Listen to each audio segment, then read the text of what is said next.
Bismillahirrahmanirrahim. Assalamu alaikum warahmatullah. Hello everyone. My name is Khaled Alqazzaz and I'm the Executive Director of the Canadian Muslim Public Affairs Council. We're here today in response to the cry of starving Palestinians in Gaza. We're a group of concerned community, faith-based and advocacy and human rights organizations sending a message and a joint letter to the Canadian government, symbolically in front of Minister Anita Anand, the Minister of Foreign Affairs, and we're going to hand deliver this message to her and send it to the government in different way. Before we begin, we want to be clear that all the facts, claims, and terms used throughout today's press conference, such as the reference to humanitarian crisis, war crimes, or other serious allegations, are based on findings and reports from credible international organizations, including United Nations, Human Rights Watch, Amnesty International, and other recognized human rights bodies. Additionally, some remarks may include personal opinion or some strong language meant to convey the urgency of the humanitarian crisis. These experiences reflect the deep concern of the speakers and do not intend to malign individuals personally or make unsupported claims. Our focus remains on advocacy for justice, accountability, and the protection of innocent civilians. We'll begin with Daria Farah from the Canadians for Peace and Justice in the Middle East.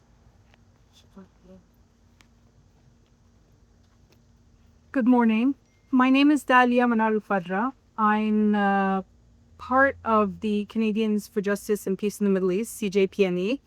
But before I get to my remarks representing my organization, I do want to start by saying I'm a Palestinian from Gaza who has lost many hundreds of family members in the past 54 days and 72 years. And I did want to start out by saying I was one of those people who chose to move to Canada because I believed in the values that Canada represents. Canada the good, Canada the kind, Canada the fair. I have to say that in the past 2 years almost now, my country has failed me significantly. Where is our MP today? Where is our foreign minister? Where is the outrage for the intentional starvation, the blockade, the maimings, the killings, the murders, the displacements? Where is all of this? I am very disappointed in this country. Now, as a board member of CJPME, I want to start by saying that yesterday, Canada's Foreign Affairs Minister, Anita Anand, signed a joint statement with 24 other countries calling on Israel to lift restrictions on the flow of aid, saying the war in Gaza must end now. The joint statement ends by saying that Canada and other states are prepared to take further action. But what are they waiting for? Israel is serving an entire population to death and massacring those who try to access food. We need sanctions now to stop this genocide. These are empty words. It has been over 2 months since Canada threatened to take escalated political action against Israel. But Carney's government has only issued minor sanctions. No two-way arms embargo, and no real consequences. For months, Israel has continued to block the entry of essential aid into Gaza and has killed hundreds of starving people as they try to access food at the only aid centers available. Israel is weaponizing food, water, baby formula, and medicine to further their ethnic cleansing of Palestinians. This is not a conflict. This is not a war. It is a genocide. And Canada is complicit. We need immediate action, not empty words and platitudes. Thank you.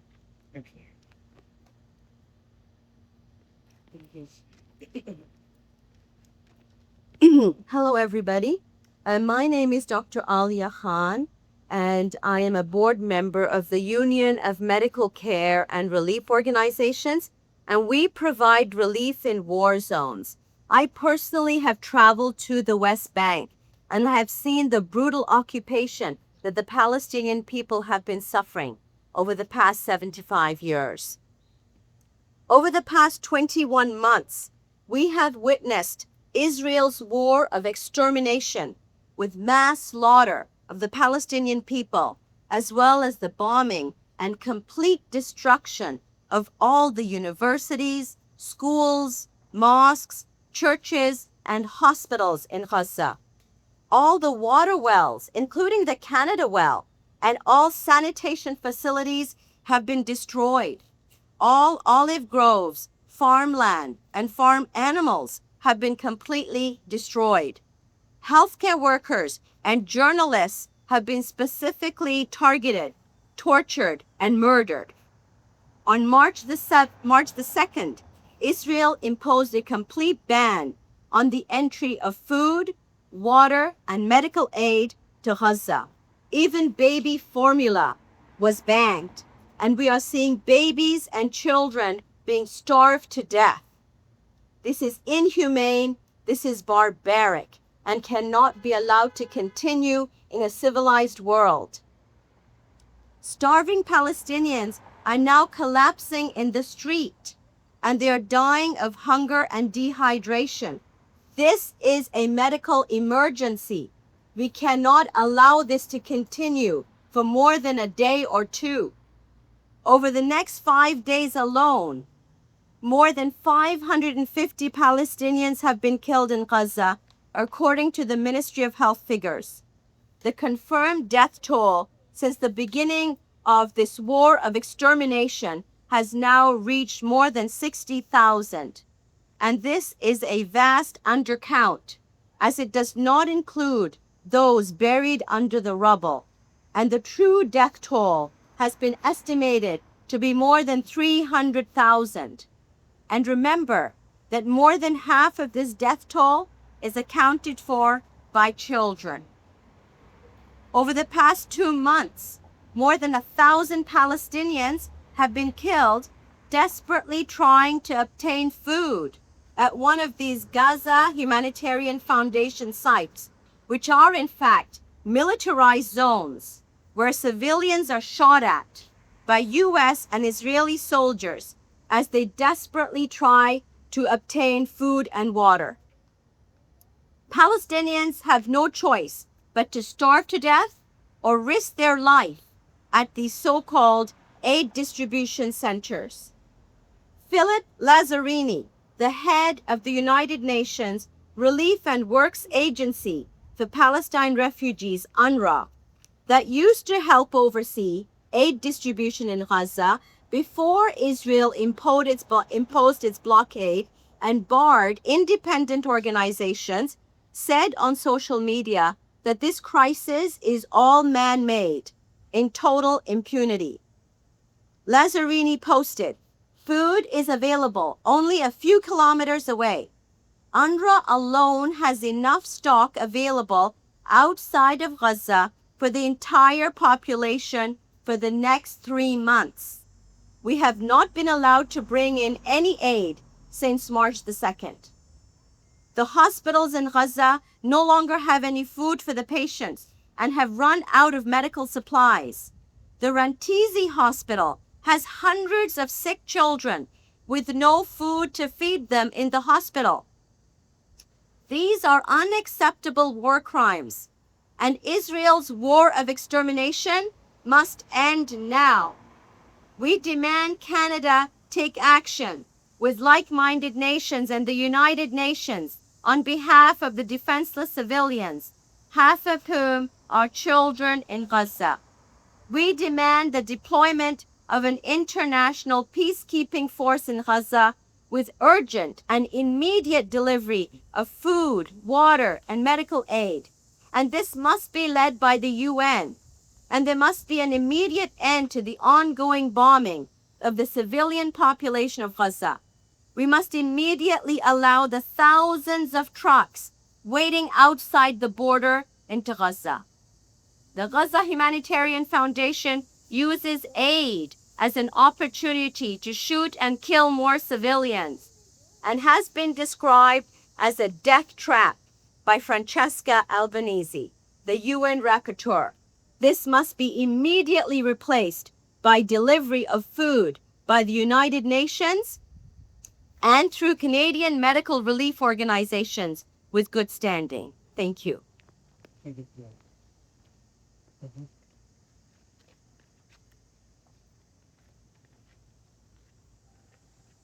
I'm Deborah Laforet. I'm a minister of the United Church of Canada. And I am feeling a bit in awe of having been invited to speak today. In many ways, it doesn't feel like it's my place. I am someone who holds a lot of privilege in our society, and there are times when I feel I should step aside and let others have their say, those who have been silenced or pushed to the side. I also know, though, that because I have privilege, there are times when I need to use my voice, especially when I'm invited to do so. I stand before you today as a concerned citizen and as a person of faith, a Christian and a minister in the United Church. Today, I use my voice to speak up for the thousands of people in Gaza at risk of dying of starvation. I am a part of the United Church of Canada, and I've been a minister for more than 15 years. The United Church has its flaws, but I am proud to belong to a church that holds up justice as one of its highest values. It was in my training to be a minister in this church where I learned about fair rights, how to be anti-racist, and the importance of truth and reconciliation with Indigenous peoples. It's also where I learned about abuses of power.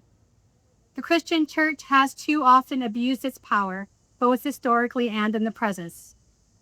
Those of us who have that awareness find it easier to see abuses of power when they happen. And today, I speak out against the abuses of power affecting millions of Palestinians, and especially against the humanitarian crisis of hundreds of thousands of people at risk of dying of malnutrition. Not because there isn't enough food, but because the food is not getting to the people. As a Christian, as one who follows the teachings of Jesus, my concern is for the vulnerable and especially the children. My compassion is for those who go hungry, as Jesus blessed those who were hungry and fed them whenever possible. My thirst is for justice, for those who have little to none, whose cries need to be heard, and whose lives need to be valued. Over 60,000 have already died in Gaza, and this is unacceptable. And so many more thousands may die from starvation. This is preventable, but only if we take action now. This cannot become another regret for which we apologize at a later date. Canada needs to do more, and we won't be alone. We will be joining so many other organizations around the world, making bold statements and attempting to hold those in power accountable for the atrocities in Gaza, and seeking an immediate ceasefire and immediate relief. Do we really want to stand back and watch people starve to death while we have the ability to do something about it? Canada is a country of privilege, and we have the means to make a difference. Let's make it so. Yeah. Okay.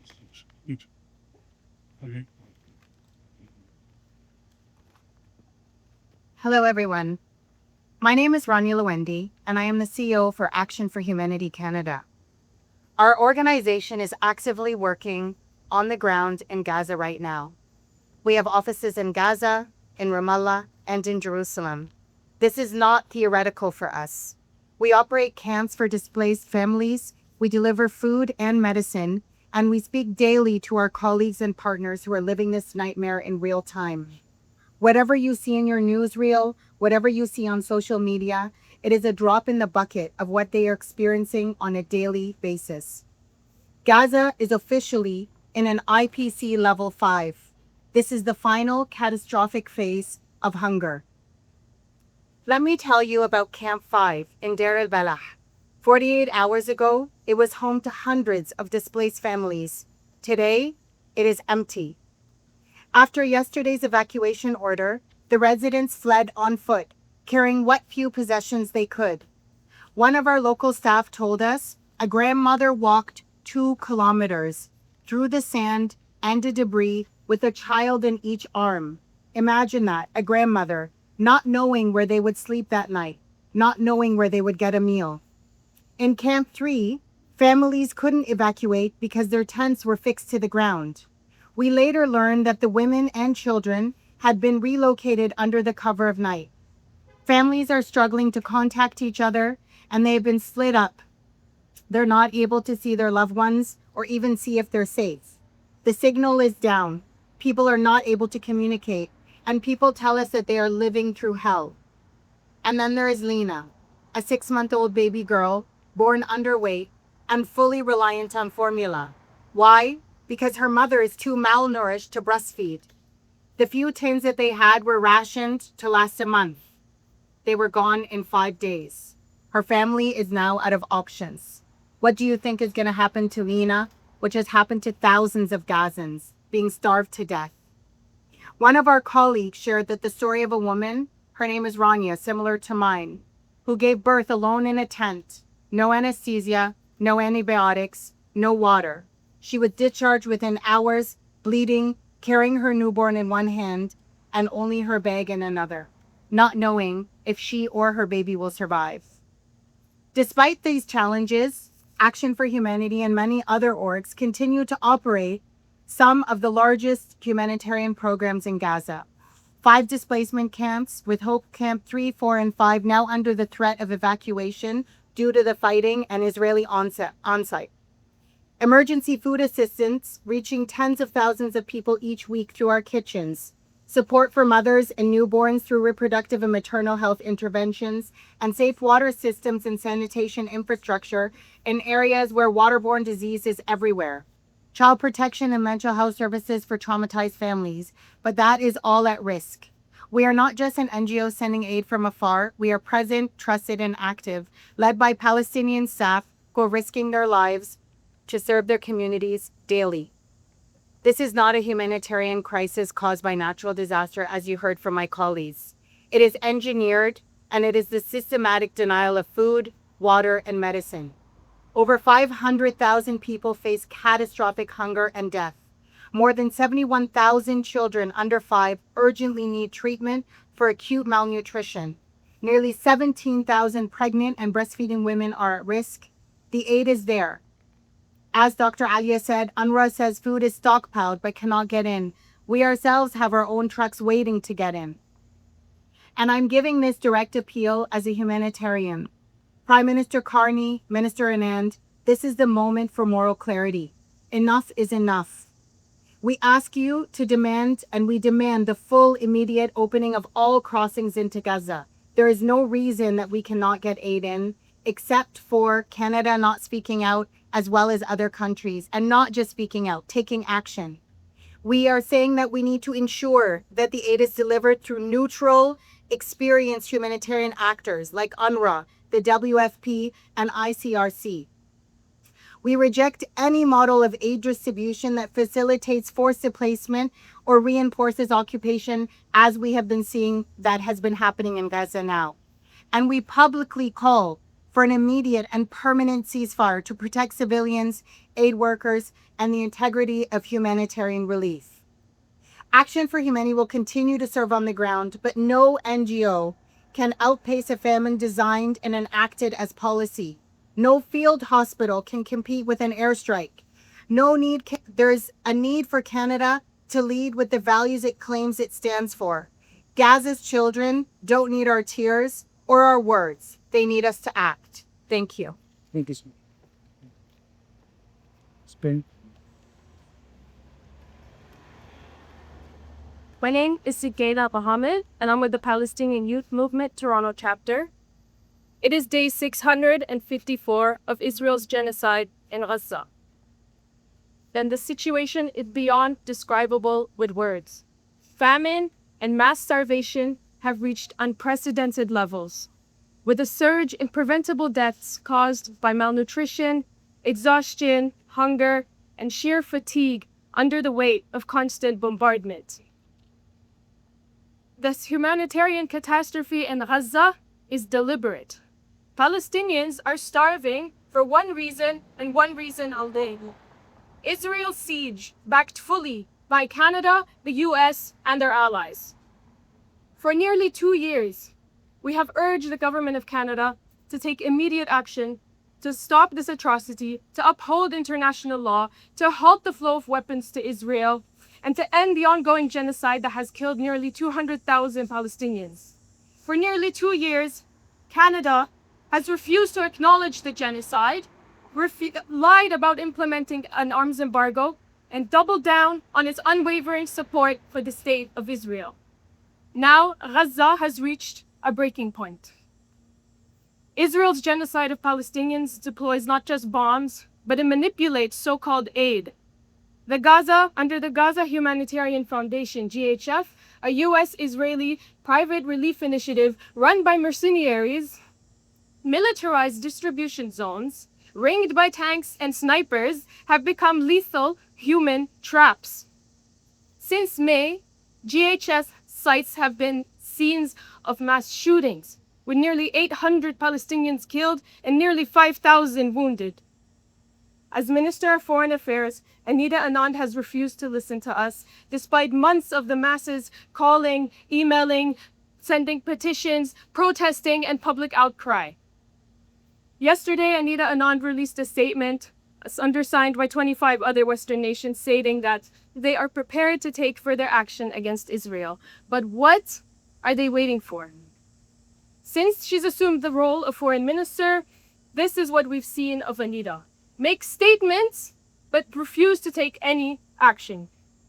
The Canadian government continues to authorize military exports to Israel, enabling this devastation.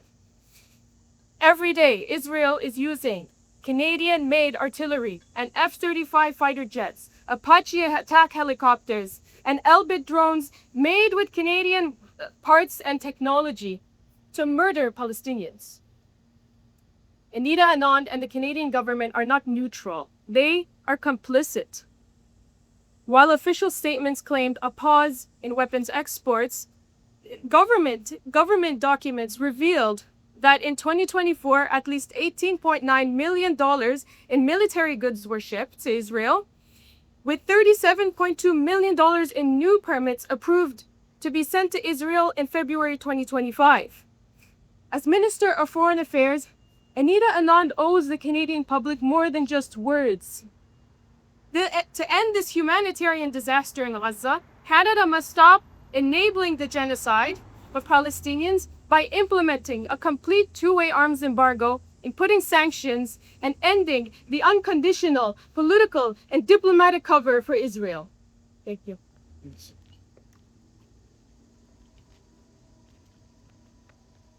Hello, thank you for your time. My name is Hugh Doherty, and I am a member of Canadians Supporting Refugees in Dire Need. I'm not here to represent any faith. I'm not here to represent any political view.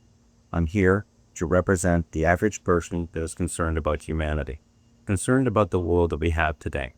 The world we have today, where we have spoken against Russia's aggression against the Ukraine. We have spoken against the Syrian and Russian lines running hospitals in Syria. We have spoken against the oppression of people around the world, but we have stood basically silent against the oppression of the Palestinian peoples. The corralling of the people, denying them water, denying them food, denying them medical care, bombing their hospitals and their schools. This is not a political issue. It's humanitarian. Whenever I look back in history, I see things like the Masada, whereby the Jewish people were under siege.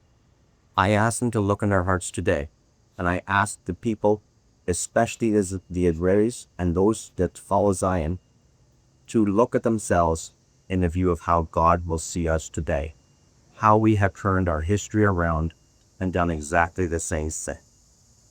I'm asking that they stop using medieval tactics against the Palestinian people, corralling them, such as was done to the Jewish people in World War II in Poland. Stop using 21st century weapons against those that are weaponless at this point. Stop the aggression. October 7th ended on October 7th. I can't speak to that. I don't know enough about it. But what has happened since has shown the resilience of the Palestinian people, but the aggression of Israel. I'm speaking about humanity. If an action is wrong, it is wrong. If it's wrong in Ukraine, it is wrong in Palestine. No matter where you are, no matter what your political or religious beliefs, no matter what your culture, we must look to what we're seeing in the world, and we need to speak against it. If we don't, let alone will we be repeating it, but we will be complicit and part of it. And in today's society, we see it all before us. It's not like we're living in a world where we don't know the news. We don't know how many people have been killed. Over 60,000 people have been killed. Over 16,000 children have been murdered. 16,000 children. It will fill over 300 school buses. When we put our children on school buses tomorrow, please think of that.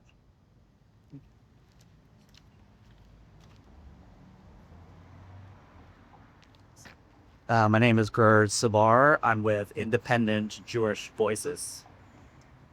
Minister Anand, Prime Minister Carney, I'm not here to be polite. I'm here to get personal. For 20 plus months, you've heard the statistics, the firsthand accounts, the testimonies. You've seen photos that would shatter anyone's heart, that would bring any parent into the fetal position. But yet, your answers to this very day are always the same: empty words and gaslighting joint statements, while the remaining children in Gaza boil grass to survive. Minister Anand, you're a mother. Prime Minister Carney, you're a father. Every night you tuck in your little ones, you call the older kids, kiss their foreheads, make sure they have water, food, safety. It's instinct, it's basic humanity. Tonight, a Palestinian mother watches her child's ribs cut through their skin because you continue to play politics over parenting. So picture this, Anita. Imagine your daughter, Sonia, just skin and bones, so desperate, she's literally boiling leaves, her stomach eating itself.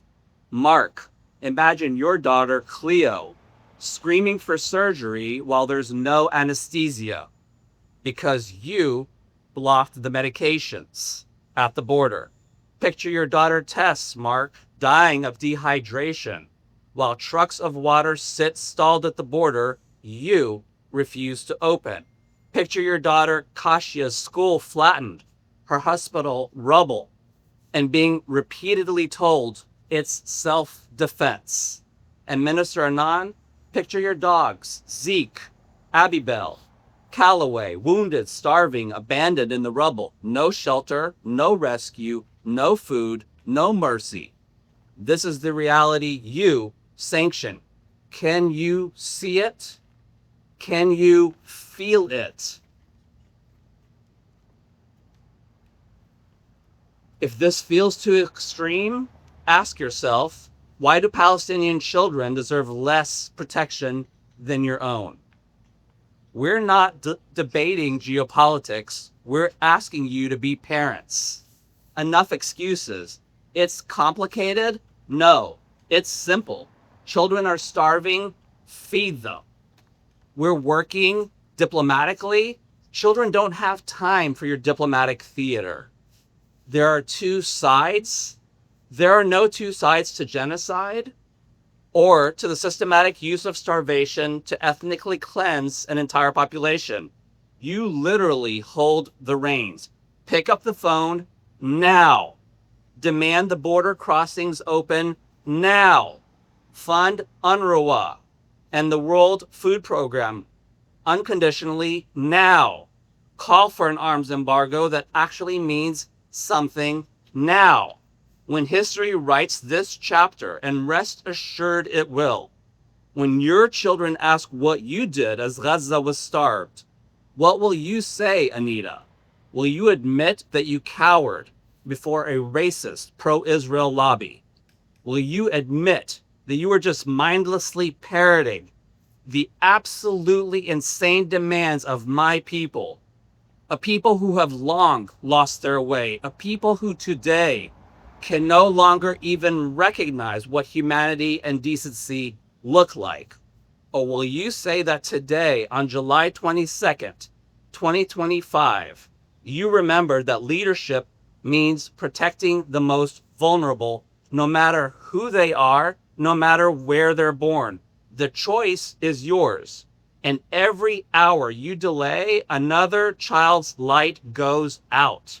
Each death deepens your isolation from humanity's core. Stop starving Gaza. Do it today. Do it now. I thank all my colleagues and organizations that have participated on the conference today.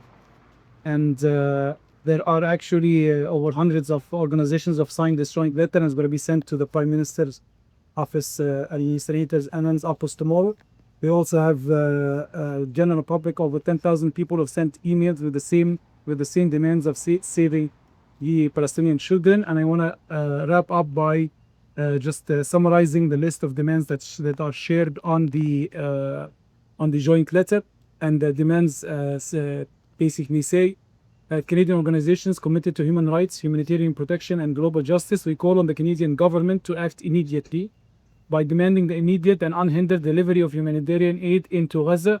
Canada must use all diplomatic and political avenues to ensure safe, consistent, and large-scale delivery of food, medicine, water, and fuel through all border crossings. Delays and blockades are costing lives. 2. Protecting the integrity of humanitarian aid. Canada must ensure that aid is delivered through neutral and established humanitarian agencies, including UNRWA, the WFP, and the International Committee of the Red Cross. Oppose any aid mechanisms controlled by military actors or occupying powers. Reject frameworks that violate humanitarian principles or facilitate forced displacement. And support independent investigation into obstruction, misuse, or politicization of humanitarian assistance. And finally, unequivocally calling for a permanent and immediate ceasefire to end the killing of civilians and destruction of life-sustaining infrastructure, including hospitals, water systems, and aid convoys. This is a defining moral moment. Millions of lives are at stake, including tens of thousands of children. As Canadians, we expect our government to uphold its international legal responsibilities and act with urgency and moral clarity. We urge you to push open the gates, lift the siege, and end the suffering. The time to act is now. Thank you so much.